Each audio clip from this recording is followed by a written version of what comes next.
우리 옆 사람과 이렇게 인사하기 원합니다. 우리 예수님의 이름으로 힘냅시다. 옆 사람에 인사하는 게 합니다. 우리 예수님의 이름으로 힘냅시다.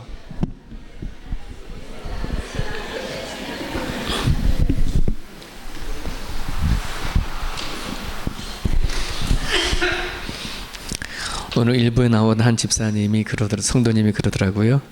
아침에 눈을 떴는데 비가 오니까 여보 비 오니까 교회 가지 마 그러더래. 그래서 아내가 이런 날 가야 돼 그러고 나왔다고. 예. 여러분의 그 비 맞고 이게 정말 오늘 억수같이 비가 오는 날 하루 쉬고 싶잖아요. 참 믿음 좋습니다. 정말. 예. 하나님께서 여러분들의 발걸음에 복의 복을 내려줄 줄 믿습니다. 오늘 본문은 신앙생활을 시작한 지 얼마 안 되신 분들에게는 조금 의아하게 생각할 수도 있고 또 당황스러울 수 있는 말씀이에요. 본문 말씀이에요. 그리고 교회를 다녔던 분들도 이 말씀은 참 그동안에 소화하기 참 어려웠어 하는 그런 말씀 중에 하나가 아닌가 생각이 되어집니다. 왜냐 그러면 우리가 예수님 복음 이렇게 얘기하면 제일 먼저 떠오르는 단어가 뭐예요? 사랑, 화해, 일치, 연합 이런 거 그죠? 그런 단어들이 제일 먼저 떠오르는데 근데 오늘 본문의 말씀을 보면 그걸 확 뒤집어 버려 없는 거잖아요. 성 프란치스코가 쓴 시 보면 뭐예요? 미움이 있는 곳에 사랑을, 분열이 있는 곳에 일치를 이렇게 그렇게는 그런 예수님인 줄 알고 있었는데 오늘 본문에 보면은 대번한다는 소리가 내가 불을 땅에 던지려 왔노니 이렇게 시작이 되어져요. 그러면서 51절 더 충격적이죠? 내가 세상에 화평을 주러 온 줄 아느냐? 내가 너희에게 도리어 분쟁하러 왔다. 이렇게 하다 보니까 도대체 이 말씀이 어떤 말씀이길래 이렇게 강렬하지? 예, 소화시키기 참 어려운 부분일 수도 있습니다. 만약에 이렇게 하나 생각해 보세요. 어느 한 집사님이 참 남편이 신앙생활 잘 하지 않아가지고 기도하고 해서 마침 설득해가지고서는 오늘 좀 비가 주룩주룩 내리는데 교회를 딱 모시고 왔단 말이에요. 그런데 오늘 본문을 딱 얘기를 읽자마자 이게 무슨 말이래? 응? 아버지가 아들과 분쟁이 일어나고 아들이 아버지가 싸우고 시어머니가 그렇게 한다고 하니 딱 덮어놓고 갈 수도 있죠. 예. 그래서 이 메시지가 되게 강력한 그런 메시지일 뿐만 아니라 잘못 소화시키지 아니하면 오해하기 딱 좋은 그런 메시지예요. 그래서 많은 목회자들이 이 본문을 많이 선택하지 않아요. 넘어가고 그런데 저도 그래서 이거 넘어갈까? 그런 생각을 좀 해봤어요. 넘어가서 13장으로 갈까 하다가 이 말씀도 예수님께서 하신 거잖아요. 넘어갈 수가 있어야죠. 예수 그러면 가감하는 빼버리는 얘기가 되어져 버리는데 이거 문제가 생길 것 같다. 그래서 그럼에도 불구하고 여러분이 소화시킬 줄 알고 말씀을 전하고자 합니다. 여러분들이 이 말씀을 읽다가 누군가가 자녀들이 물어보면 이게 무슨 말이에요? 라고 물어보면 이런 뜻이야 라고 말씀해 주시길 바라고 또 이 말씀을 가지고 시비 걸어온 사람도 있을지도 몰라요. 그럴 때 이 말씀 이런 말씀이다 이 얘기해 줄 수 있는 여러분 되길 원합니다. 먼저 49절에 보면 내가 불을 땅에 던지러 왔다. 불을 지피러 왔다는 말이에요. 이게 그럼 땅에 불 지러 왔다는 이런 얘기인가요? 그런 건 아니겠죠. 아마 그 로마 시대의 네로 황제가 이 말씀에 영향을 받지 않았나 싶어요. 자기가 불을 지러놓고 로마의 대화제가 일어났을 때에 누구한테 뒤집어 씌웠습니까? 기독교인들이 불을 뒤집어 씌워서 어마어마한 기독교인들이 사형을 당하고 화형을 당했지 않습니까? 자, 근데 여기서 말하는 내가 불을 땅에 던지러 왔다라고 했을 때 이 불은 성령을 통해서 내려지는 불을 여러분 기억을 하십시오. 성령을 통해서 오는 불. 조금 더 구체적으로 얘기를 하면 우리들 안엔 죄가 있는데 성령께서 오셔서 성령을 통해서 우리들의 죄를 태워버리는 불을 얘기를 합니다. 우리 안에 죄가 있는데 그 죄를 태워버리는 불. 여러분 세례 요한이 예수님께서 오시기 전에 하나님 말씀을 오실 길을 예비하자 했잖아요. 예비하시면서 어떤 말을 했냐 그러면 내 뒤에 오시는 분은 성령과 불로 뭘 주겠다? 세례를 베풀겠다. 성령과 불로 세례를 주겠다 했을 때 그 불을 얘기를 하는 것이에요. 불을. 예. 자, 그래서 여러분 그 성경 예수님께서 보면 예수님께서 이 불이 이미 붙었으면 내가 무엇을 원하리요? 이렇게 얘기했어요. 이 불이 이미 붙었으면 성령께서 오셔서 사람들 속에 있는 죄를 다 태워버렸으면 내가 너무나 원할 것이 없다 이런 거죠. 이해되셨죠? 왜냐하면 예수님께서는 지금 어떤 일로 오신 거예요? 이 땅 위에. 인간의 죄 문제를 가지고 왔는데 이미 그 죄 문제가 성령을 통해서 해결되어졌으면 이게 원한이 없다 이 말이 됩니다. 예. 예수님께서 십자가 길을 걸어가시고 죽으신 이후 부활하신 다음에 나중에 성령이 오시잖아요. 그죠? 예. 그런 부분들 안에서 예수님께서 50절에 이렇게 말씀하신 거예요. 나는 받을 세례가 있으니 그것이 이루어지기까지 나의 답답함이 어떠하겠느냐. 여러분 예수님께서 이 말씀하실 때는 세례를 받으셨어요? 안 받으셨어요? 세례 받으셨죠. 세례 요한을 통해서 물 세례를 받으셨는데 내가 또 받을 세례가 있다. 어떤 세례일까요? 십자가에서 죽으시는 세례. 십자가에서 죽으시는 세례. 십자가에 죽으셔서 피를 흘리심으로 말미암아 우리들의 있는 죄를 피로 씻기시는 세례가 남겨져 있단 말입니다. 그러니까 예수님께서 그 길을 십자가 길을 걸어가는 게 나한테 남아있다. 그러니 어찌 내 마음이 답답하지 않을 수가 있겠냐. 내 마음이 어떻게 안타까울 수 없고 어떻게 내 마음이 이렇게 힘들지 아니할 수가 있겠느냐. 그런 메시지가 오늘 본문의 이야기입니다. 여러분 오늘 저와 여러분들이 그 구원받은 이 은혜는 그냥 쉽게 이루어진 것이 아니에요.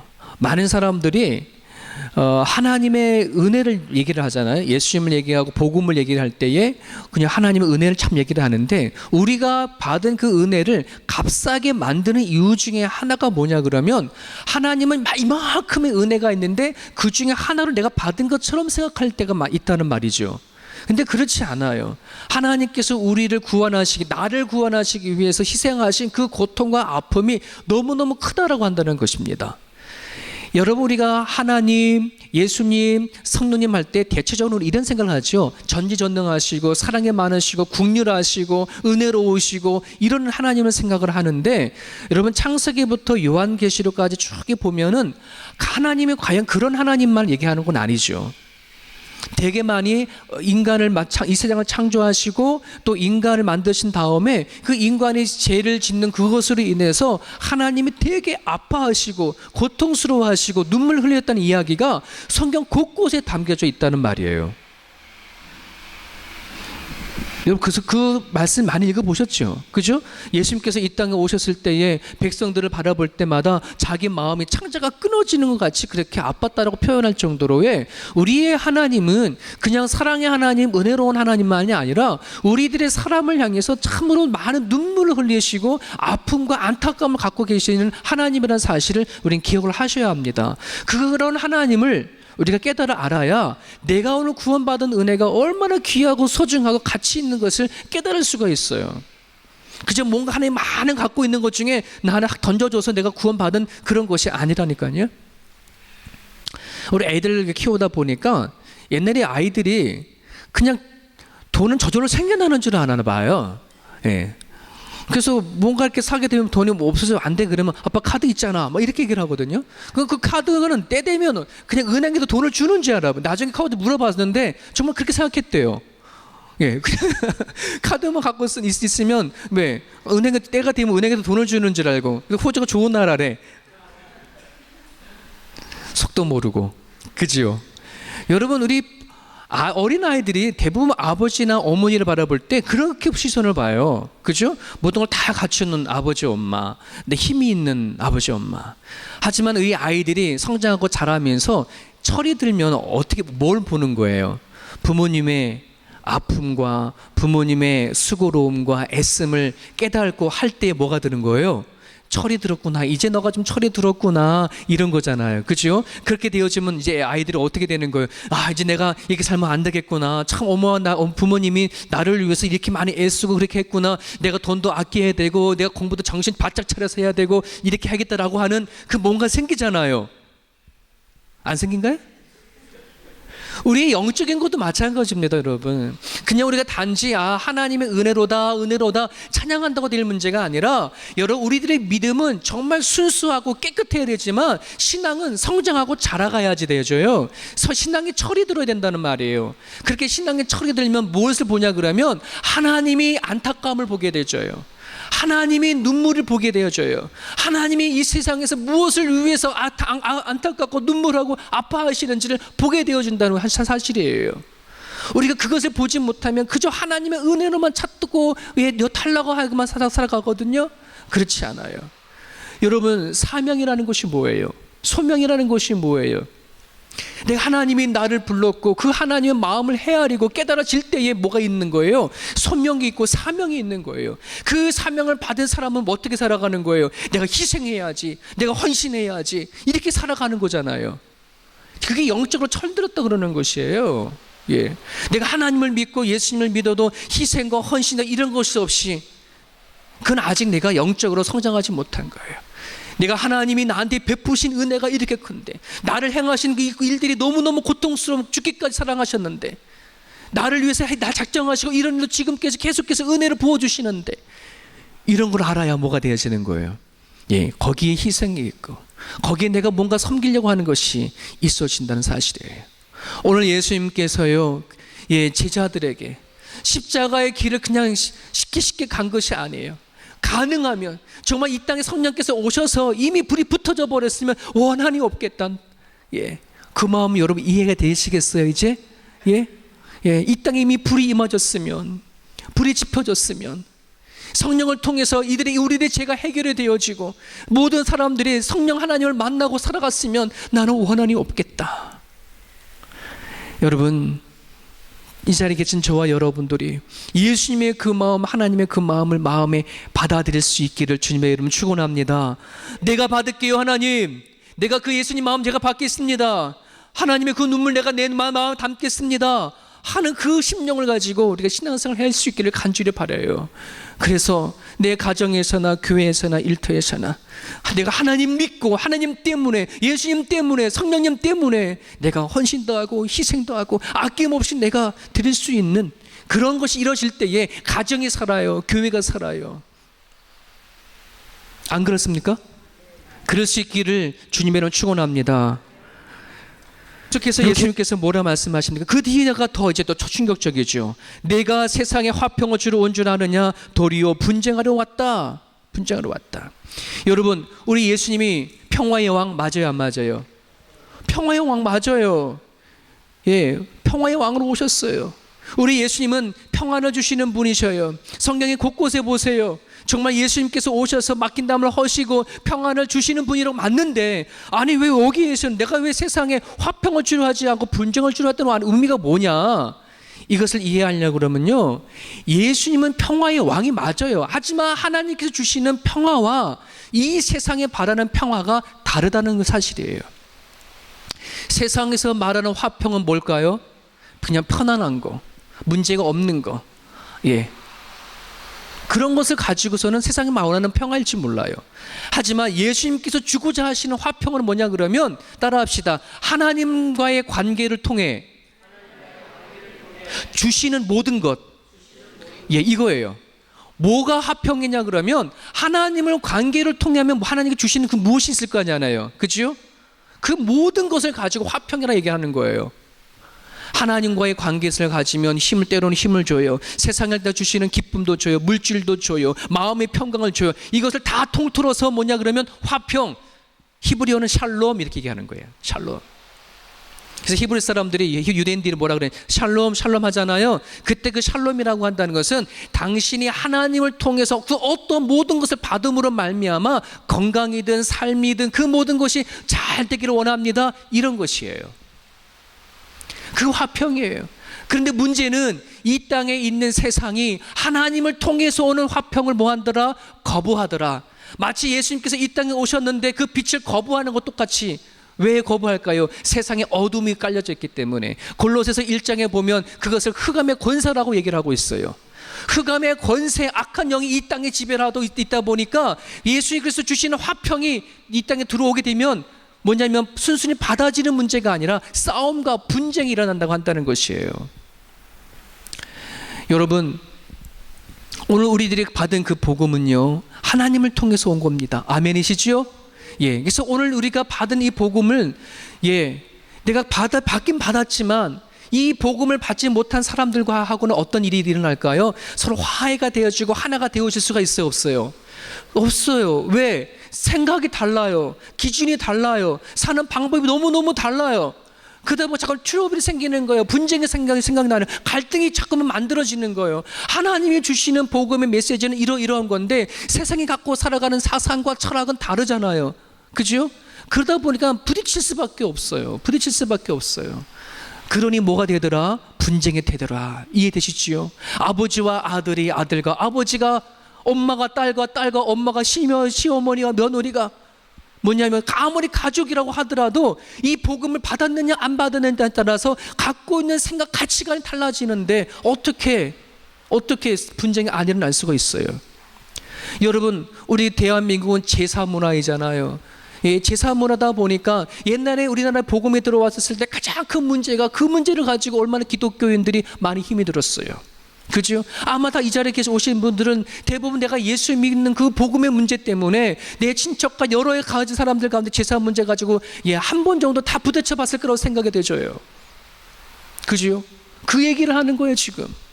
그뿐만 아니라 이 세상에는 다 실추는 세상에 무는 친구들인데 그 가운데 어떤 한 사람이 딱 예수를 믿어보세요.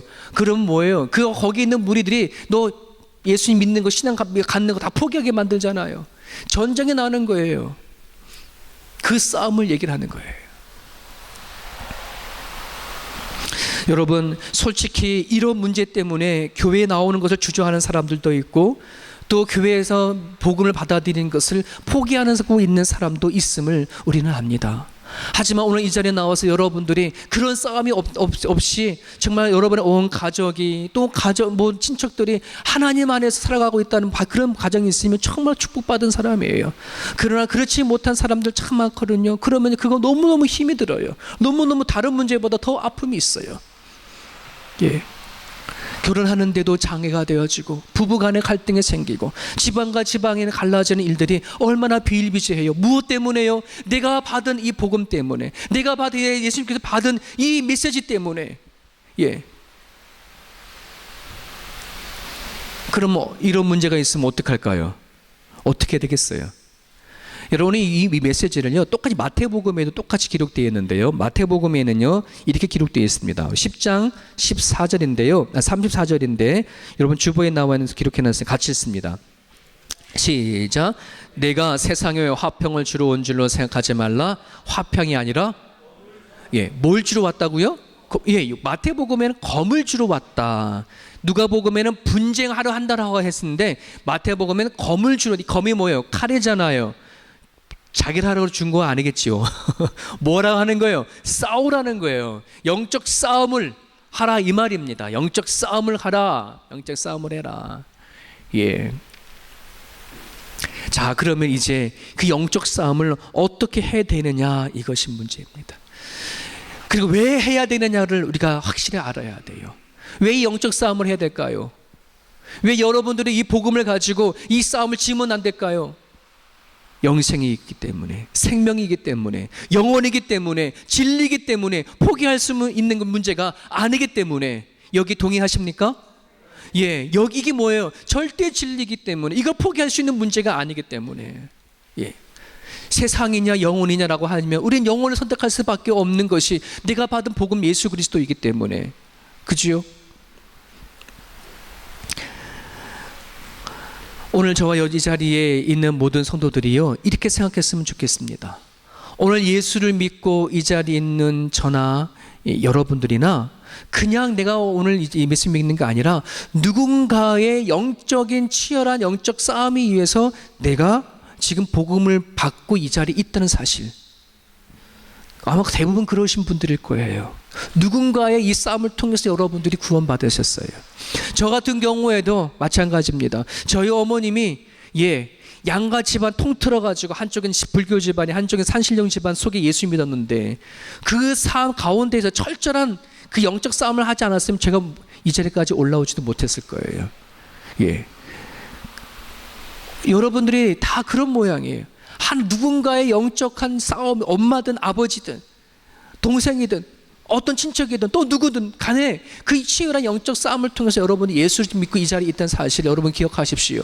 그래서 바울은 모든 예수 믿는 사람들은 다른 것에 빚진 것이 아니라 복음에 빚진 자다 이렇게 말씀하고 있어요. 오늘 저와 여러분들이 그걸 빚졌어요. 그래서 우리가 예수님을 믿는 사람들마다, 복음을 가진 사람들마다 그 빛을 갚기 위한 뭐가 있어야 되냐면 영적 싸움이 우리들 가운데 일어나야 합니다.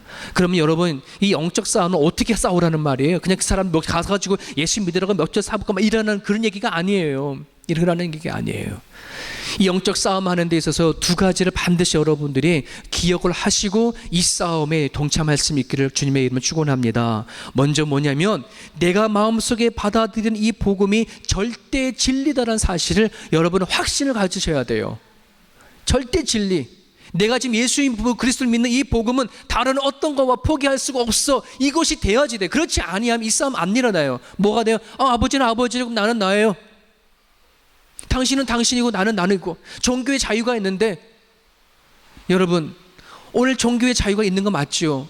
하지만 여러분, 우리가 믿고 있는 절대 진리가 뭐예요? 하나님은 반드시 살아계시고 우리가 인생이 끝나는 그 끝자락에 하나님의 심판하셔서 천국과 지옥을 간다는 사실을 우리는 반드시 알고 있잖아요.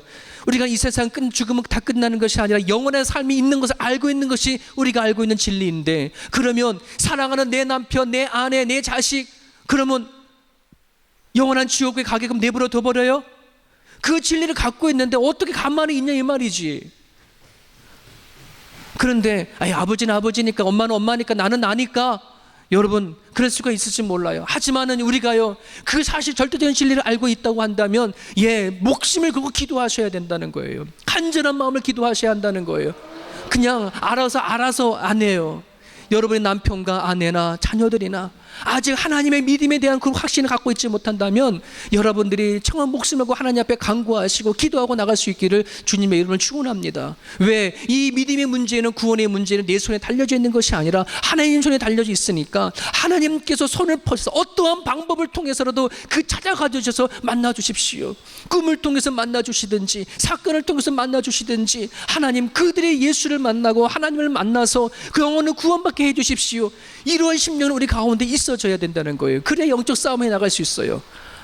그렇지 아니하면 우리는 이 싸움이 되어지지가 않아요.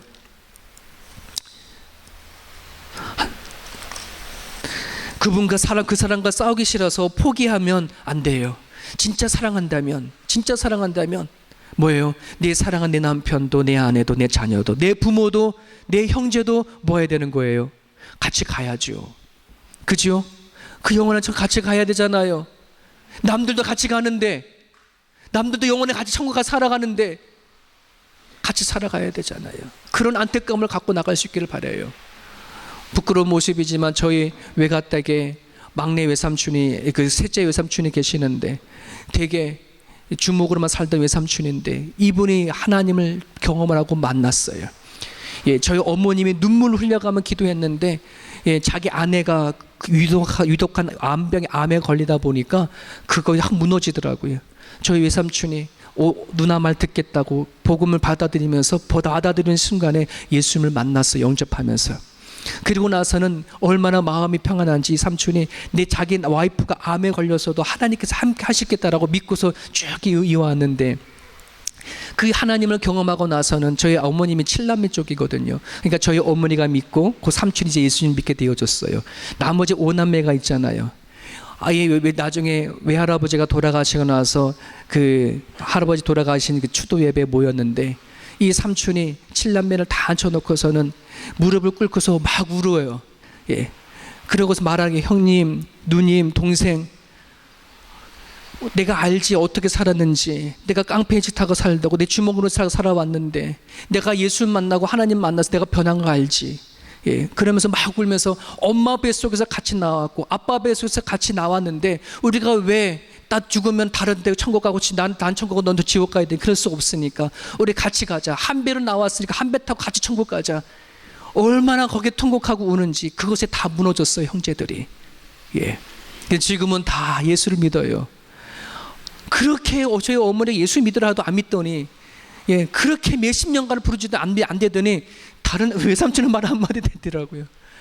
사랑하는 여러분, 여러분이요, 우리에겐 진실이 필요해요. 안타까움이 필요해요. 눈물 흘리면 정말 내가 갖고 있는 진리가 사실이라고 하는 그 마음을 갖고 있어야 정말 영적 싸움이 일어날 수가 있어요. 또한 두 번째가요, 내가 절대 진리라고 한다는 것을 믿을 뿐만 아니라 또 하나가 필요해요. 나와 하나님의 관계가 반드시 바르게 형성이 되어져야 돼요. 하나님과 나의 바른 것, 이 바른 관계 형성이 딱 되어져야 뭐예요? 예수 믿는 삶의 모습이 여러분이 나타날 거 아니에요. 그리스도 향기가 드러날 거 아니겠습니까? 말이 아니에요. 말이 아니에요. 삶을 살아가는 자세, 내가 말하는 태도, 행동하는 거 하나하나가 그리스도의 향기가 드러나실 때에 거기 안에 뭐 해야 되세요? 예, 영적 싸움 할 수 있는 힘이 거기에 있는 것이에요. 그러나 예수 믿었지만 그럼에도 불구하고 나와 하나님과의 관계가 확실하지 못한 상태에서 예수 믿으시라 하면 예수 믿겠어요? 안 되지는 거예요. 다니엘이라고 하는 사람이 나와요. 구약에 보면 다니엘서에 지은 사람 다니엘이 나오는데, 이 다니엘이 바벨론의 포로가 되어서 가지요. 하지만 얼마나 이 사람이 똑똑하고 지혜로운지 바벨론의 다리오 왕이 총리로 세웠는데, 그 당시 그 나라에는 총리를 3명을 세웠어요. 근데 2명은 바벨론 사람이고 한 사람은 유대 포로로 온 사람 다니엘이에요. 그러니까 이 두 바벨론에 있는 총리가 다니엘을 얼마나 이 구박을 했는지 이거 잘라버리려고, 어떻게 건방지게 포로인이 와가지고선 총리가 되어줄 수가 있어. 그래서 수많은 어떻게 해서 이 무너뜨리지 해더라도 흠 잡을 데가 없는 거예요. 허물을 잡을 데가 없는 거예요. 그래서 다니엘서 6장 4절에 이렇게 얘기하고 있어요. 총리들과 고관들이 다니엘을 고발할 근거를 찾고자 하였으나 아무 근거, 아무 허물을 찾지 못하였으니 이는 그가 충성되어 아무 그릇됨도 없고 아무 허물도 없음이러라.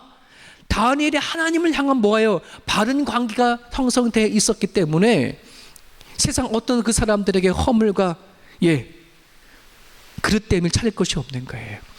오늘 예수 그리스도를 구주로 믿는 저와 여러분들에게 이러한 마음, 이러한 삶이 있기를 주님 이름 축원합니다. 하나님과의 바른 관계 속에 살아갈 때에 내 아버지가, 내 엄마가, 내 시어머니가, 내 며느리가, 내 자녀들이 나를 봤었을 때에 정말 아버지한테는 예수님이 보여요. 엄마한테는 예수님이 보여요. 우리 시어머님한테 하나님이 보이네요. 내 며느리에게 예수가 보이는구나. 그러한 삶이 우리를 가운데 있을 수 있기를 간절히 바라요. 그것이 영적 싸움인 거예요. 다른 싸움이 아니에요. 가가지고서는 예수 믿을래 안 믿을래 이런 것이 아니라는 것이에요.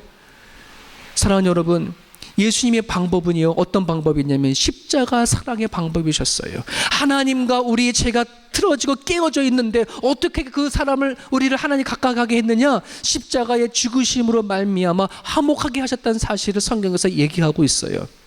우리 골로새서 같이 봅니다. 주보에 있는 말씀입니다. 골로새 1장과 20절과 에베소서 2장 16절 우리 같이 있습니다. 시작.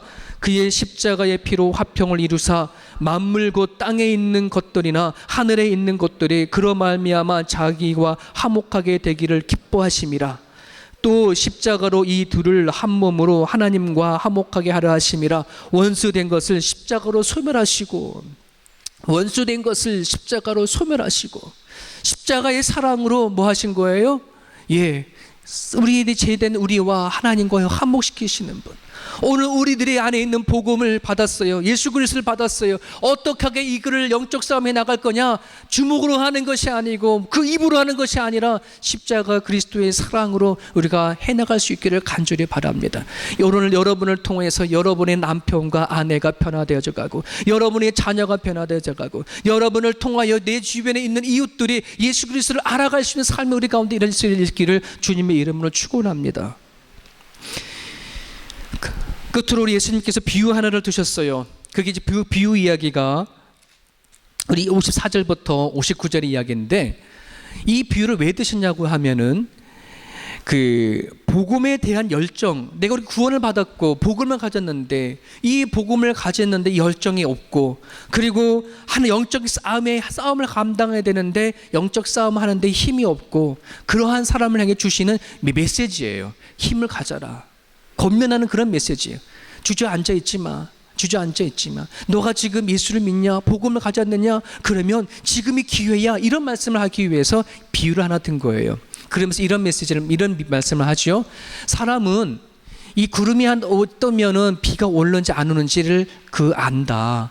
밑에서 남쪽에서 바람이 불면 따뜻한 바람이 오고 북쪽에서 찬 바람이 오는 것을 가지고 다 아는데, 어떻게 이 기상을 가지고서는 모든 자연의 모든 걸 다 유출을 하고 다 분간을 하면서도 왜 하나님 이 시대에는 분간하지 못하냐? 예, 복음을 가진 사람이, 예수를 믿는 사람이 왜 하나님의 계절은 잘 분간하지 못하냐? 이런 말을 해요. 그러면서 또 어떤 말씀하냐면 이렇게 얘기를 하시죠. 또 옳은 것을 스스로 판단하지 못하느냐? 너가 받은 복음이 있고 구원이 있는데 왜 이것이 옳은 것 스스로 깨닫지 못하고 판단하지 못한 채 그냥 힘없이 가만히 있느냐? 이런 말이에요. 그러면서 또 하나의 비유를 얘기를 하죠. 어떤 비유냐면은 재판장에 가는 이 비유를 얘기를 하나 드세요. 여러분, 예나 지금이나 이 고발하는 자와 고발을 당하는 사람이 여러 가지 법적 문제를 가지고 막 소송을 해서 대법원까지 가게 되면 다 손해를 본다는 것이 똑같은가 봐요. 그렇죠? 올해도 그러잖아요. 싸움을 하긴 하지만 돈이 많이 들잖아요. 그러니까 여기 예수님께서 그런 비유를 하시는 거예요. 대법원까지 가지 말고 고발하는 사람과 고발 당한 사람 길거리 가서 만나면 얼른 뭐 하라는 거예요. 거기서 해결해, 합의 봐, 이런 말이에요. 예, 그러면 더 다치 말입니다.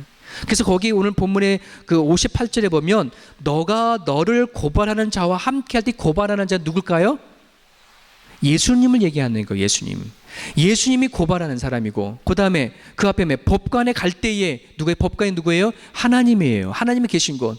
하나님이 우리가 가실 곳에 가기 전에 누굴 만나서 우리가 예수님을 만난 거예요. 예수님을 만났으면 그 예수님과 얼른 뭐 하라는 거예요? 화해하라, 화목해라, 교제해라. 하나님과 다 해결해. 그래야 하나님의 나라 갔을 때 뭐 하는 거예요? 예, 아무 문제가 없이 되어진다는 것이에요. 여러분, 오늘 저와 여러분들은 누구보다 예수를 만났지요. 아멘이십니까? 예, 예수를 만났어요. 예수를 알았어요. 그러면 이제 이것이 뭐예요? 기회예요. 내가 예수를 안다는 것은 하나님을 안다는 것이고 내 끝을 안다는 사실이에요. 하나님과 연결이 되어져 있다는 것이에요. 이제 여러분은 예수 그리스도의 이름으로 화해를 하든, 하나님 예수 그리스도의 이름으로 기도를 하든, 예수 그리스도의 이름으로 축복을 하든, 그것이 뭐예요? 이루어진다는 사실을 여러분이 믿고 나아갈 수 있어야 돼요. 여러분, 많은 신학자들이 지금의 때를 종말 가운데서 끝자락에 살고 있다라고 그렇게 모든 사람들이 동의를 합니다. 왜? 그만큼 많은 징조들이 이 땅에 일어나고 있기 때문에 그러거든요. 예. 그럴 때에 여러분, 우리는 마지막 끝자락에서는 뭐가 있어야 돼요? 내가 안에 있는 믿음의 열매가 있어야 돼요. 믿음의 내용물이 있어야 돼요. 내가 믿음이 있다면, 내가 신앙이 있다면, 구원을 받았다면, 복음이 있다면 그것에 대한 내용물이 반드시 있어야 된다는 거잖아요. 그것이 뭘까요? 영적 싸움이에요. 여러분의 예수가 있다면, 복음이 있다면 반드시 분쟁이 일어나요. 반드시 영적 싸움이 일어나야 한다는 사실이에요. 믿음이 없는 사람을 위해서 기도하실 수 있길 바랍니다. 내 주변에 하나님을 만나지 못한 사람을 위해서 안타까운 심령을 가지고 눈물을 기도하고 나갈 수 있는 저와 여러분 모습이 되을 수 있기를 간절히 바라요. 여러분 또한 하나님이 이야기할 수 있기를 바랍니다. 하나님, 여러분들이 살아간 삶의 자리에 아버지가 아들을 앉혀놓고서 하나님 이야기를 할 때에 하나님께서 그걸 너무너무 기뻐하셔서요, 이미 저 하늘에서 그 아버지 줄 상을 준비하고 계신다는 사실을 기억을 하세요. 아들이 아버지에게 하나님 이야기를 해주세요. 엄마가 딸에게, 딸이 엄마에게, 시어머니가 며느리에게, 며느리가 시어머니에게 하나님 이야기를 해주세요. 두려워하지 마세요. 포기하지 마세요. 그렇게 입술 열어 하나님께서 하나님 이야기를 할 때에 하나님께서는 그 사람에게 복을 주신다고 성경 얘기하고 있단 말이에요. 내 안에 예수가 그렇게 힘이 있어요. 예수의 이름으로 구하시고 예수의 능력을 붙잡으셔서 하나님을 이야기하시고 기도할 수 있는 저와 여러분, 우리 두려움의 성도가 되시기를 간절히 바랍니다. 기도하겠습니다.